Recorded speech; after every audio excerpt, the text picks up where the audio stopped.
Bismillahirrahmanirrahim. Assalamualaikum warahmatullahi wabarakatuh.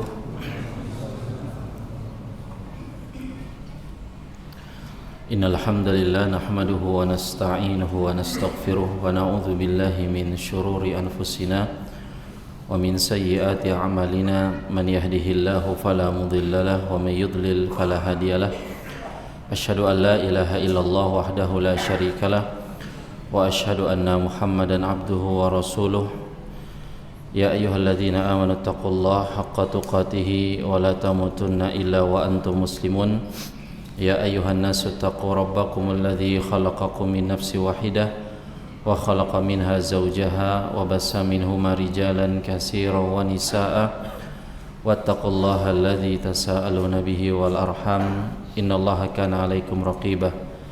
Ya ayyuhalladzina amanu taqullaha wa qulu qawlan sadida yuslih lakum a'malakum wa yaghfir lakum dhunubakum wa may yuti'illaha wa rasulahu faqad faza fawzan 'azima. Amma ba'd, fa inna asdaqal hadisi kitabullah wa khairal hadi hadi Muhammadin sallallahu alaihi wasallam wa syarrul umuri muhdatsatuha wa kullu muhdatsatin bid'ah wa kullu bid'atin dhalalah wa kullu dhalalatin finnar. Ma'asyiral muslimin, hadirin dan hadirat jamaah Masjid Maulidiyah yang semoga senantiasa dalam limpahan rahmat Allah Subhanahu wa taala. Pertama-tama marilah kita memanjatkan puja dan puji syukur kehadirat Allah Subhanahu wa taala atas segala nikmat yang Allah berikan kepada kita, karena bisa berkumpul dan diizinkan kembali untuk menghadiri ibadah, rangkaian ibadah di rumah di antara rumah-rumah Allah. Maka semoga Allah Subhanahu wa taala senantiasa memberikan nikmat ini kepada kita sampai datangnya kematian. Dan kita meminta kepada Allah semoga Allah memberikan kepada kita ilmu yang bermanfaat dan melindungi kita dari segala macam bentuk ilmu yang tidak bermanfaat. Salawat beriring salam semoga senantiasa tercurahkan kepada qudwah hasanah kita Nabi kita Muhammad sallallahu alaihi wasallam. Semoga selawat dan salam senantiasa terlimpahkan kepada beliau, kepada keluarganya, kepada para sahabatnya dan umatnya senantiasa mengikuti petunjuk beliau hingga hari kiamat kelak.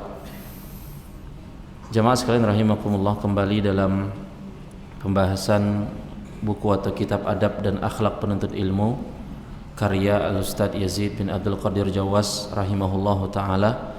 Dan kita masih berada pada bab yang kedua, yaitu bab tentang adab-adab utama seorang muslim dalam menuntut ilmu syar'i.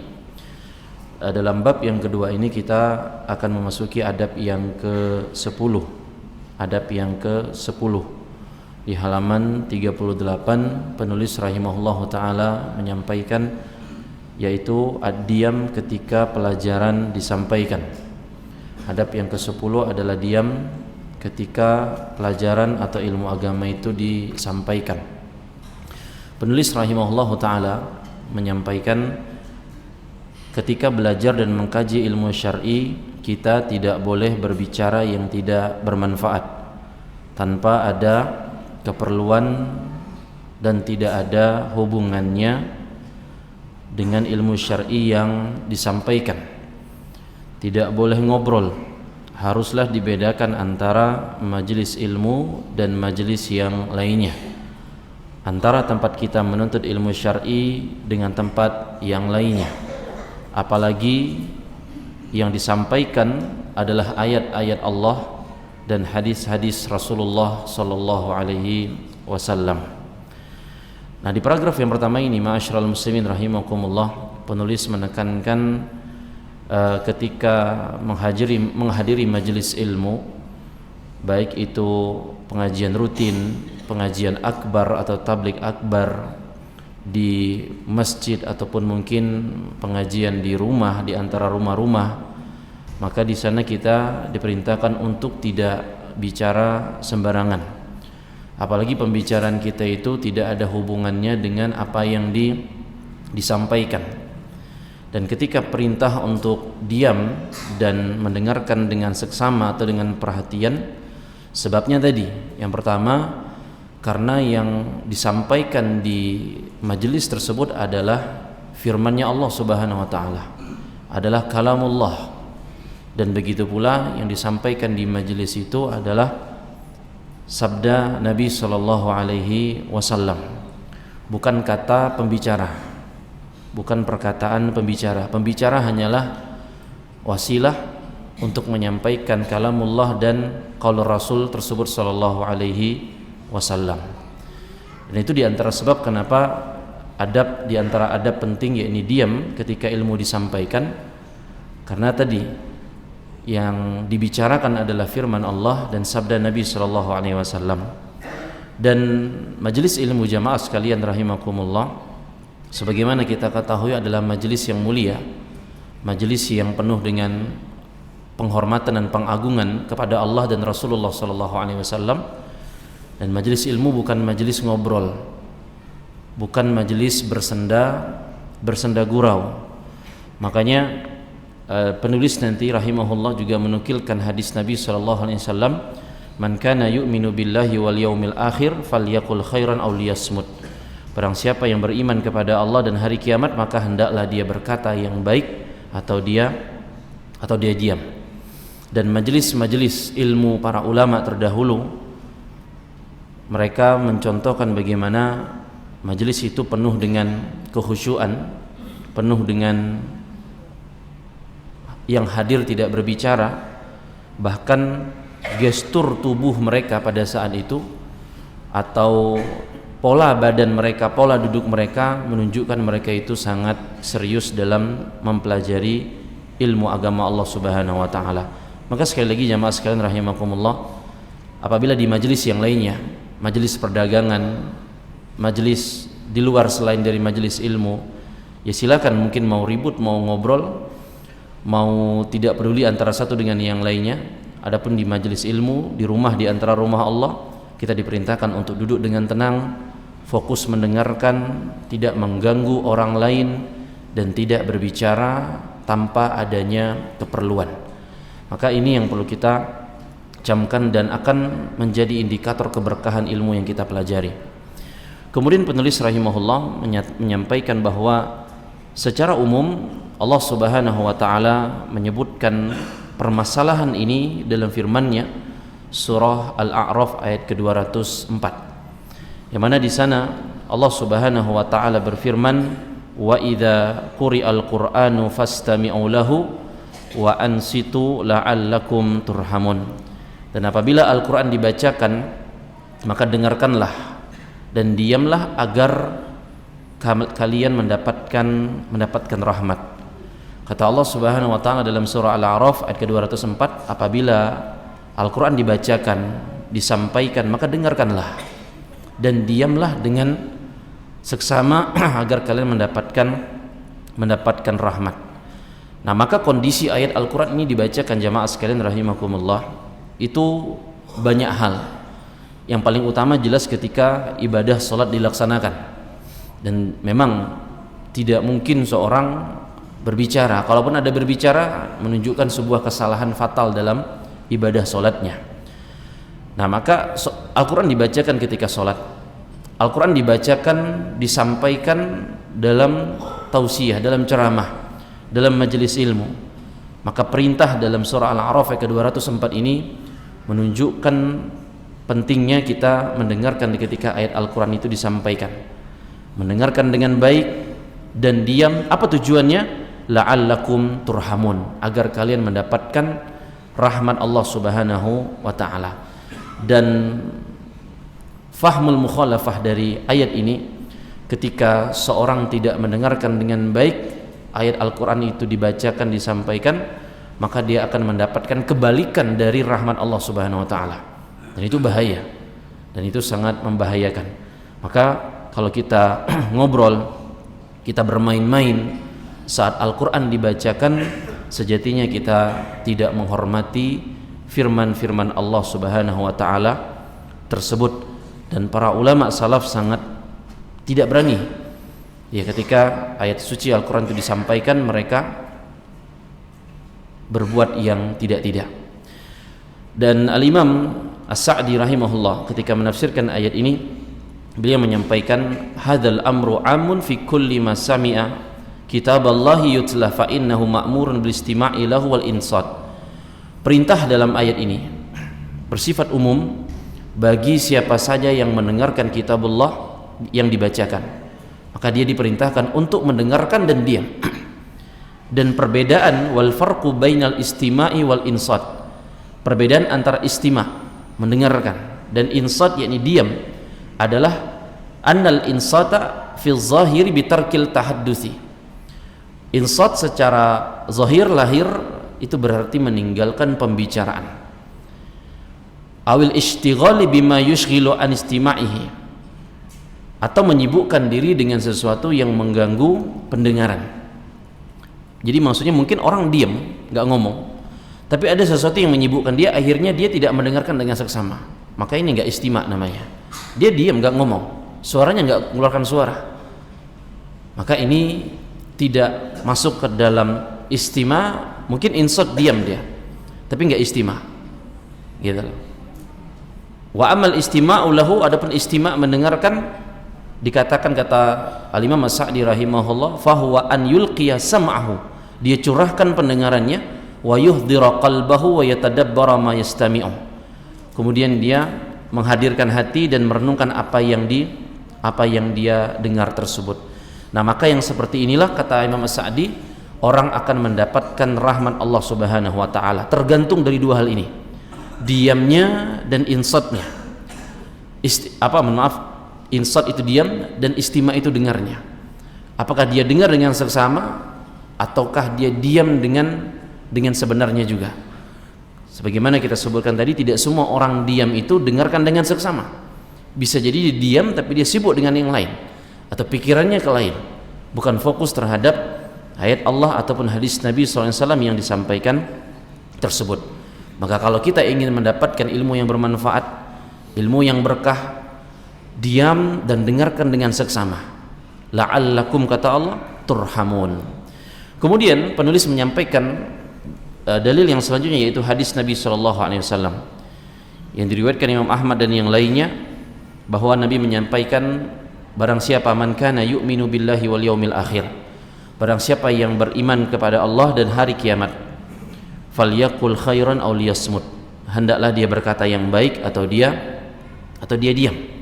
Hendaklah dia berkata yang baik atau dia diam, kata Nabi sallallahu alaihi wasallam. Perhatikan bagaimana indikator, bagaimana standar yang disampaikan oleh Nabi sallallahu alaihi wasallam tentang bermanfaat atau tidak bermanfaatnya pembicaraan seseorang tersebut. Kalau perkataan itu bermanfaat, perkataan itu berisi kebaikan, maka silakan ucapkan. Tapi kalau tahu bahwasanya perkataan itu tidak ada manfaatnya, tapi malah bisa mungkin bicaranya kita di majelis ilmu menyakiti orang sebelah kita, bicaranya kita di majelis ilmu mengganggu orang di belakang kita, dan seterusnya, di depan, di belakang, di kanan, di kiri. Kadang-kala apa yang kita perbuat itu menyakiti orang.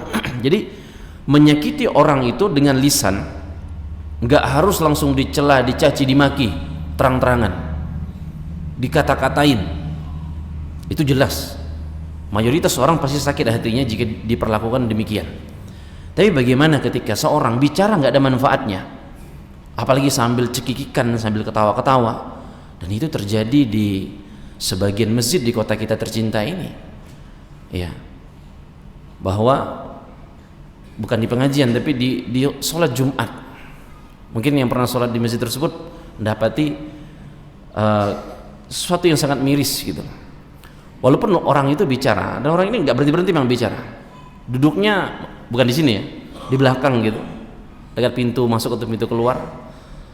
Setiap saya pun khutbah di situ, dan ustaz saya yang lain pasti ngeluhkan, emang orang di situ ngobrol terus gitu. Ya, pasti bertanya masjid mana gitu ya, cari sendiri aja deh gitu. Saya nggak ngasih tahu. Tapi subhanallah, memang akhirnya semasjid itu emang gak ganggu gitu loh, gak nyaman akhirnya, sangat gak nyaman.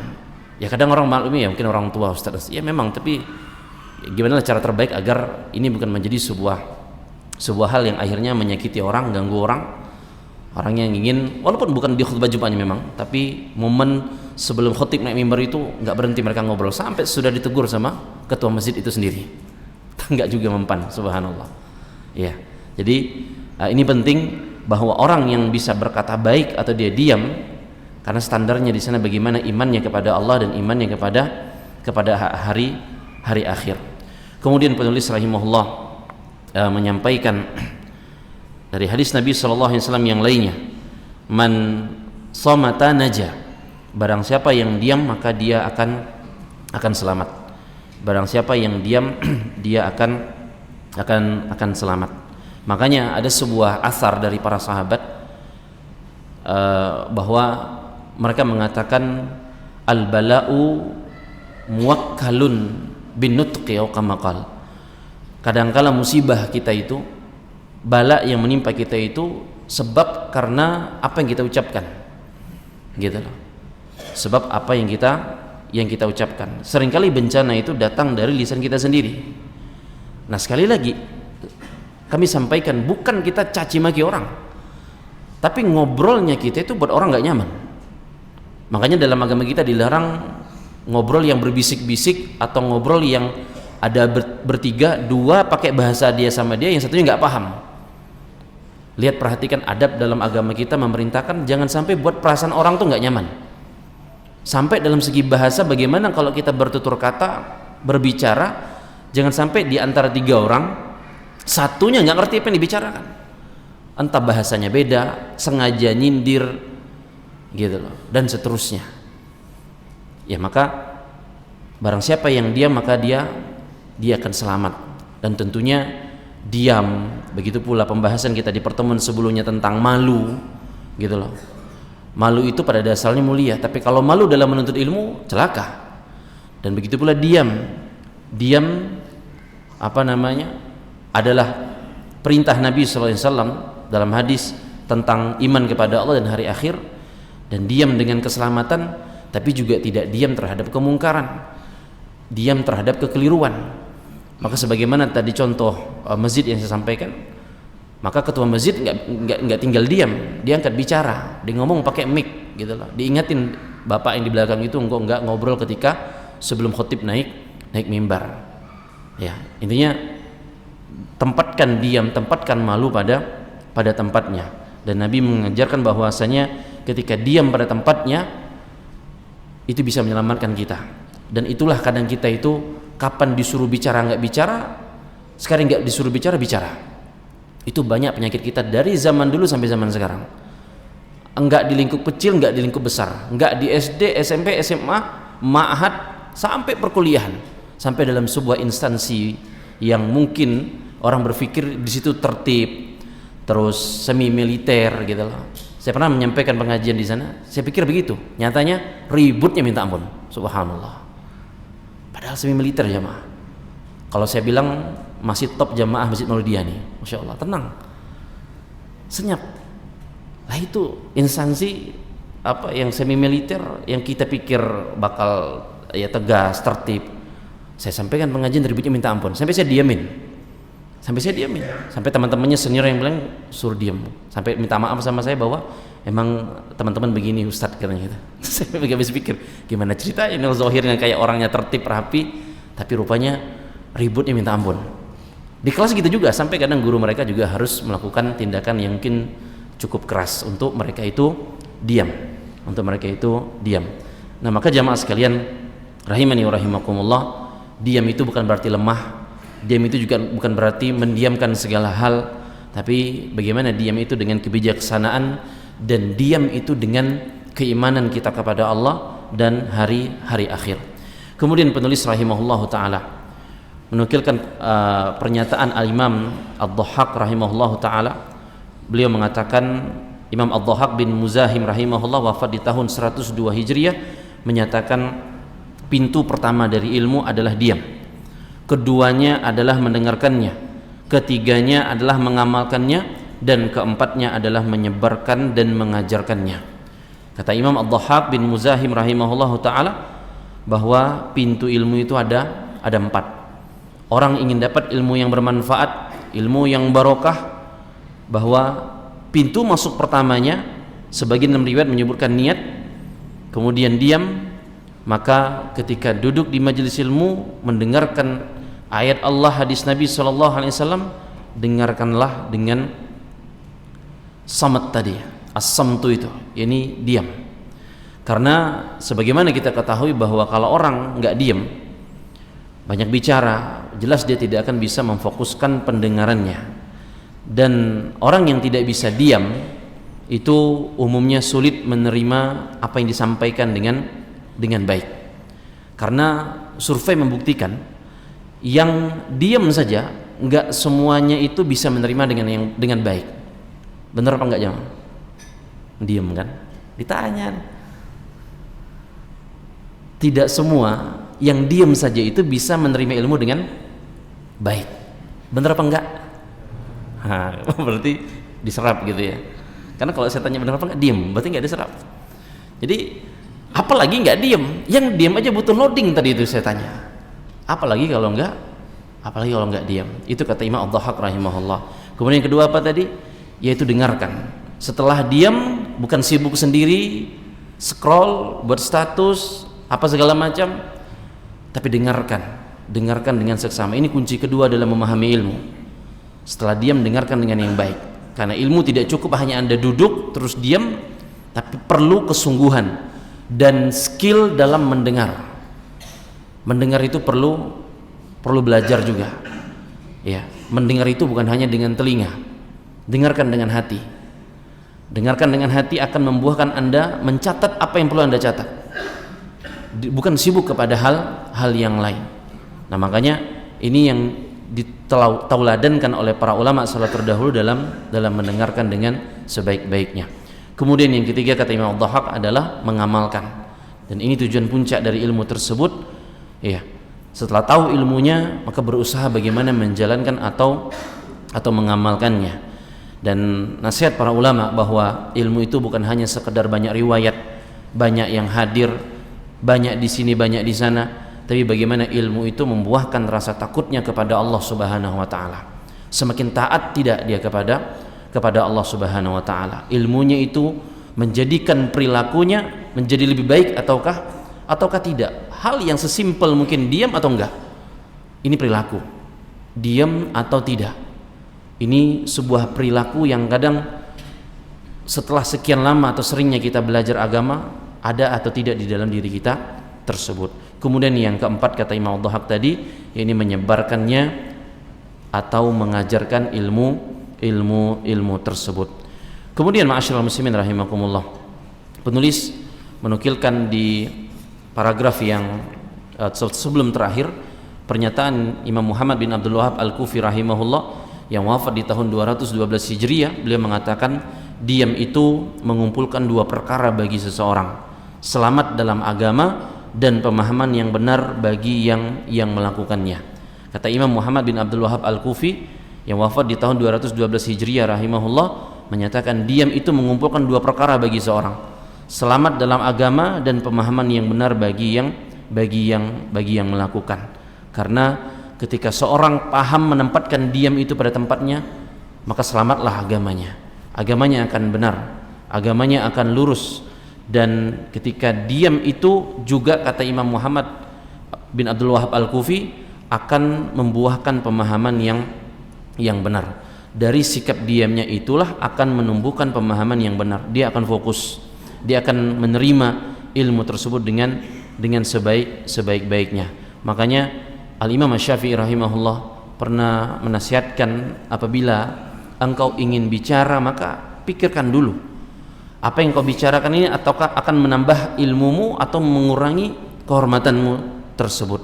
Maka sekali lagi, orang yang terbiasa diam kemudian terbiasa memperhatikan, menyimak dengan sebaik-baiknya, merekalah yang akan lebih cepat memahami ilmu karena mereka diberikan waktu atau menjadikan waktunya itu untuk dia berpikir, untuk dia merenung dari apakah yang dibicarakannya ini baik ataukah tidak. Maka jamaah sekalian rahimani wa rahimakumullah, ini perlu dicamkan. Kemudian di paragraf yang terakhir penulis rahimahullah menukilkan pernyataan Imam An-Nawawi rahimahullah menjelaskan tentang adab penuntut ilmu syar'i ketika menghadiri majelis ilmu. Beliau menyampaikan bahwa seorang murid tidak boleh mengangkat suara tanpa keperluan. Seorang murid tidak boleh mengangkat suara tanpa keperluan. Kemudian kata Imam Nawawi, tidak boleh tertawa, tidak boleh tertawa, tidak boleh banyak berbicara tanpa kebutuhan, tanpa adanya keperluan yang sangat. Bahkan ia harus menghadapkan wajahnya ke arah gurunya. Langsung oleh semuanya. Enggak juga kan? Iya. Bahkan kata Imam Nawawi, dia harus menghadapkan wajahnya ke arah gurunya. Nah, ini beberapa adab yang disebutkan oleh Imam Nawawi rahimahullahu taala. Bagaimana di sana kata Imam Nawawi, dari poin-poin tersebut mengajarkan adab sopan santun di majelis ilmu.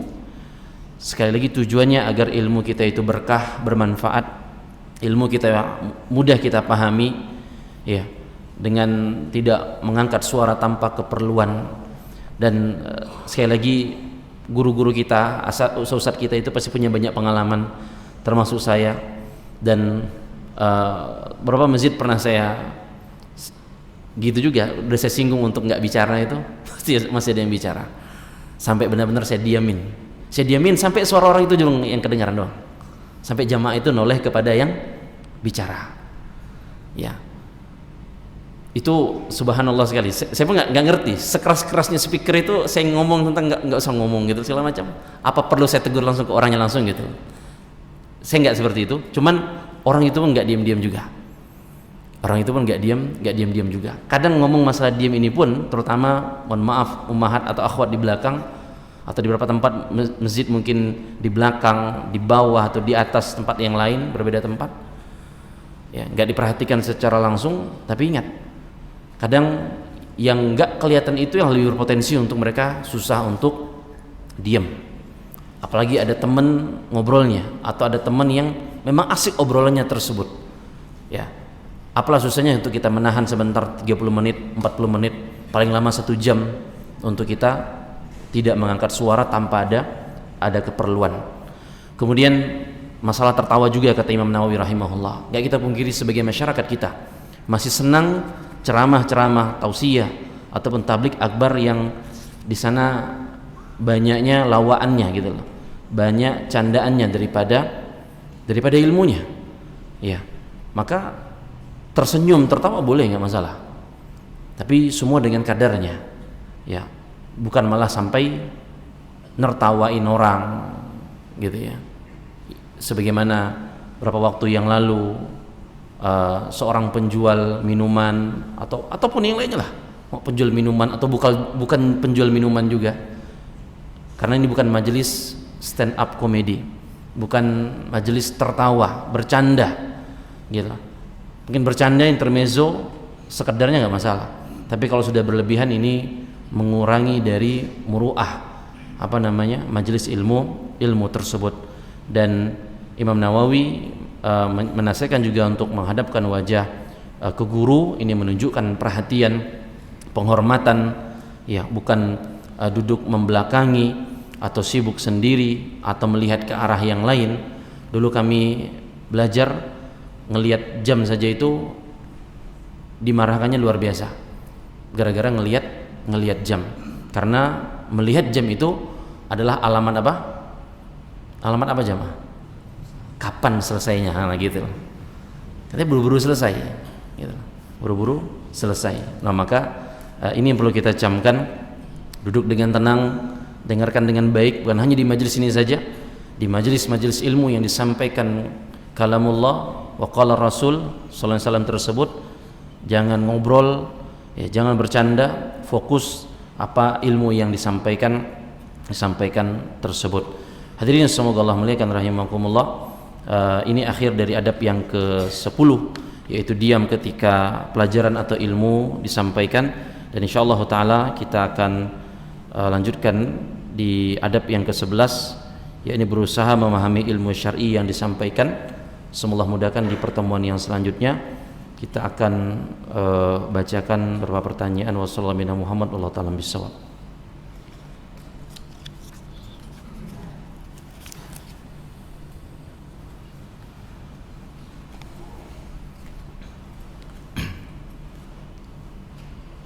Pertanyaan yang pertama,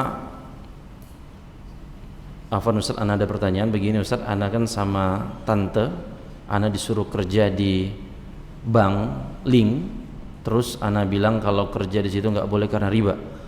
Terus tante Ana bilang jangan sok alim, kalau enggak ngambil bank mau dapat uang dari mana kalau mau berdagang.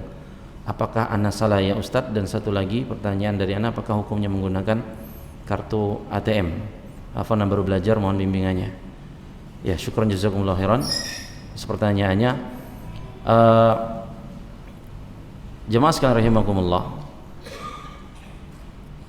apabila ditawari sebagai mitra ataupun ada hubungan terhadap pihak bank tersebut, memang perlu ditinjau secara terperinci bagaimana akadnya. Jika memang jelas-jelas di sana ada terkandung unsur-unsur ribawi, maka ini tidak diperbolehkan. Ya. Adapun sebagian ulama membolehkan jika tidak langsung membantu dalam transaksi riba tersebut. Pembolehan itu seperti sebagaimana kata Syekh bin Baz rahimahullah, apabila tidak langsung membantu transaksi riba tersebut. Tapi pada umumnya para ulama dalam rangka kehati-hatian dan bentuk waroknya kita, sikap hati-hati kita dalam beragama, ya, ketika kita menolak khawatir di sana ada unsur ribawi, maka ini nggak masalah, ya, ini nggak apa-apa, gitu loh. Untuk kita cari ikhtiar lain atau usaha lain yang tidak ada hubungannya terhadap perbankan ribawi tersebut. Adapun menggunakan kartu ATM kalau dalam rangka hanya simpan tarik uang saja, ini nggak masalah. Biasanya dalam beberapa instansi atau perusahaan seperti gaji atau biasanya mahasiswa di beberapa kampus, ya, tanpa ada kebutuhan untuk mengambil bunga atau akad-akad yang tidak diperkenankan syariat, itu tidak masalah. Jadi kalau Anda khawatir dengan pekerjaan atau mitra atau yang semisalnya tersebut ada unsur ribawi, maka menolak nggak apa-apa. Itu insya Allah sudah benar dan mulia. Ya, adapun untuk pakai kartu ATM yang pembolehannya dengan kebutuhan saja tanpa lebih daripada itu, wallahu ta'ala bissawab. Kemudian yang kedua, pertanyaan yang kedua, apakah anak kecil juga dapat mengirimkan ain? Karena terkadang anak-anak kita bermain bersama temannya, lalu ada satu temannya yang suka hasad. Subhanallah, kecil-kecil udah suka hasad ini. Terkadang ia hasad terhadap sesama teman, terkadang juga hasad terhadap orang tua, atau keluarga dari temannya. Mohon penjelasannya Ustaz. Ya. Jadi ma'asyiral muslimin rahimakumullah, sebagaimana Nabi SAW menyampaikan, al-ain haq, pandangan mata yang hasad iri itu benar adanya, bukan ditinjau dari segi keilmiahan, logika ataupun medis. Ya, al-ain haq, pengaruh pandangan mata yang hasad itu benar adanya. Perkara ini perkara yang benar adanya. Ya, dan pengaruh ain itu bisa timbul gara-gara hasad tadi, iri, atau juga bisa timbul gara-gara takjub. Ya, jadi ain itu nggak selamanya orang hasad atau iri, tapi bisa juga karena dia takjub. Dan ain ini bisa juga mengenai seorang hingga macam-macam, jatuh sakit sampai qadarullah misalnya meninggal dunia dari sebab tersebut. Pertanyaannya adalah tadi, apakah anak kecil itu bisa menyebabkan ain? Artinya dia kecil-kecil aja udah ain, apalagi besar misalnya gitu kan. Maksudnya jadi pelaku atau orang yang dalam kasus atau permasalahan ini.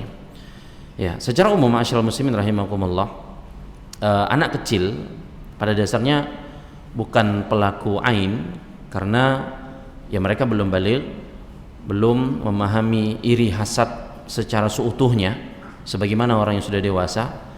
Tapi kata para ulama, bukan tidak mungkin seorang anak kecil itu menimbulkan ain tanpa sengaja. Ya, seorang anak kecil menimbulkan ain tanpa sengaja, bukan tidak mungkin. Artinya bisa jadi kemungkinan ada. Ketika anak itu takjub melihat sesuatu, ataupun tadi contoh dalam pertanyaannya, ini anak dikit-dikit iri, dikit-dikit hasad, walaupun iri hasad yang dipahami sama anak-anak kecil itu nggak sebagaimana mungkin orang yang udah dewasa mengerti dalam status atau kondisi tersebut.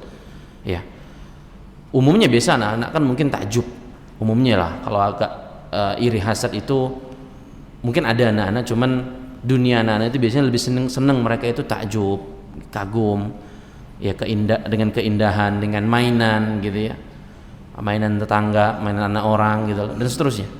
Ya, tanpa mungkin dari orang tuanya untuk mendoakan atau mengajarkan doa tersebut, apalagi mungkin anaknya masih terlalu kecil untuk susah diajarkan doa-doa tersebut. Nah, para ulama seperti Imam Ibnul Qayyim, Syekh bin Baz juga menjelaskan bahwa bahkan orang yang tunanetra atau buta ya bisa ngelihat apa enggak? Orang tidak bisa ngelihat gitu ya. Gimana ainnya? Dia mendengar gitu loh. Dengan mendengar itu juga bisa menyebabkan ain. Karena sumber ain itu adalah pengaruh jiwa dia. Ya, selama dia punya jiwa. Bukan hanya sekedar pandangan, walaupun dalam konteks riwayat yakni dengan mata atau ainun, ini mata pandangan. Nah, makanya ketika Nabi sallallahu alaihi wasallam bersabda ketika ada seseorang memuji temannya sampai temannya sakit, dan Nabi mengingatkan, kenapa engkau enggak mengatakan ucapan-ucapan keberkahan, barakallahu fik, tabarakallah. Ya, maka ketika kita melihat atau anak kita melihat sesuatu yang mengagumkan atau mungkin dia cerewet, ya, rewel, dan kita menangkap ada indikasi itu, maka bisa kita yang sembari membimbing untuk mengucapkan masya Allah atau barakallahu fik atau tabarakallah, ikhtiar usaha agar pihak tersebut tidak menyebabkan atau adanya masalah ain tadi. Nah, jadi intinya bahwa anak kecil biasanya umumnya ya itu jadi korban ain, bukan pelaku, walaupun tidak menutup kemungkinan mereka juga bisa menjadi pelaku tanpa disengaja, entah tadi dalam ranah memang ada kehasatannya atau rasa ketakjubannya gitu loh, bisa jadi menyebabkan ain tanpa dia sengajai gitu loh. Adapun tugas kita sebagai orang tua mungkin atau saudara atau orang terdekat, bagaimana mengajarkan, membimbing doa-doa, zikir-zikir saat takjub atau ada kemungkinan keirian tersebut ya. Dan kita tahu juga bahwa Nabi kita sallallahu alaihi wasallam mengajarkan doa untuk dua cucu beliau, Hasan dan Husain, untuk dilindungi dengan kalimat-kalimat Allah Subhanahu wa taala dari syaitan, dan begitu pula hal-hal yang buruk bisa menimpa kepada kedua cucu beliau tersebut sallallahu alaihi wasallam. Jadi kita nggak bisa salahkan satu dan lain pihak dari anak-anak tersebut, misalnya kalau memang dari mereka, tapi bagaimana kita membimbing dan senantiasa doakan yang terbaik dengan sebaik-baiknya. Ini bisa disampaikan, kurang lebihnya mohon maaf. Kita tutup dengan doa kafaratul majlis. Subhanakallahumma bihamdika asyhadu an la ilaha illa anta astaghfiruka wa atubu ilaik. Wassalamualaikum warahmatullahi wabarakatuh.